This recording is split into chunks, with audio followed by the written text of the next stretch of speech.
اپنی اولاد کو قرآن پڑھانا سکھاؤ. اپنا ذہین ترین بچہ راہ خدا میں ڈالیں اور اس کی تربیت کریں. اس کو کہیں بیٹا میں تمہیں روزی روٹی کے لیے نہیں پڑھا رہا، تمہیں اللہ کے دین کے لیے پڑھا رہا ہوں. امام شافعی کی ماں نے جب امام شافعی کو روانہ کیا نا تو وہ گئے جا کے امام مالک کے پاس پڑھتے رہے. جس دن امام شافعی فارغ ہوئے لوگوں نے امام شافعی کو اتنے انعام دیے، کئی اونٹ انعامات سے بھر گئے. امام شافعی کی والدہ بیوہ تھی اور ایک ہی بیٹا تھا جو کمائی تھی راہ دین میں ڈال دی.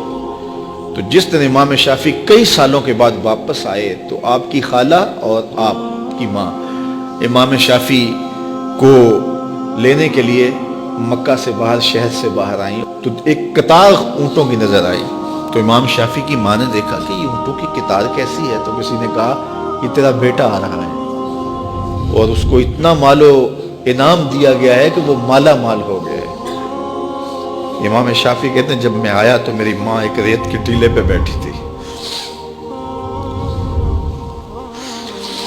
میں نے چھلانگ لگائی، ماں سے سلام کیا، لیکن ماں کے چہرے پہ غصہ تھا. میں نے کہا امی میں حضور کی حدیثیں پڑھ کے آیا ہوں اور کئی سالوں کے بعد آیا ہوں تو آپ ناراض لگتی ہیں. تو کہا کہ میں نے تجھے رسول کی حدیثیں جمع کرنے کے لیے بھیجا تھا، مال جمع کرنے کے لیے تو نہیں بھیجا تھا. تو حضرت امام شافعی فرماتے ہیں میں نے ماں کو کہا کہ امی کیا کروں؟ تو ماں نے کہا کہ بیٹے جو بھوکے ہیں انہیں غلہ دے دو اور جو ننگے ہیں انہیں لباس دے دو.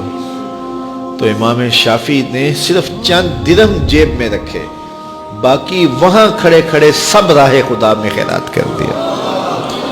ایک بیوہ کا یتیم بچہ آج آ رہا ہے اور اتنا مال، ماں کو تو نہال ہو جانا چاہیے کہ میرا بچہ دین بھی پڑھایا اور اتنا مال و دولت بھی لے آیا، لیکن کہا شافعی تجھے میں نے دین پڑھنے کے لیے بھیجا تھا، دنیا کے لیے نہیں بھیجا تھا.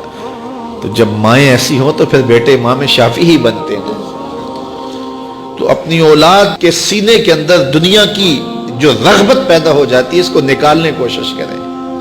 یہ دائیں بائیں پھیلے ہوئے محل، کوٹھیاں، دنیا داریاں، یہ چمک دمک دیکھتی ہے نا اولادیں.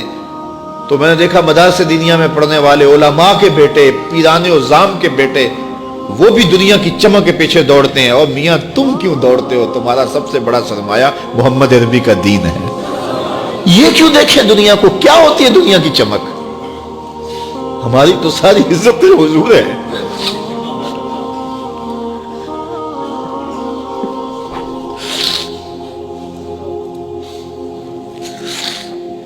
ہم جس میں بس رہے ہیں وہ دنیا تم ہی تو. تو ایک عالم دین کو، ایک دیندار شخص کو اپنی اولاد کے سینے سے حب دنیا نکالنی چاہیے.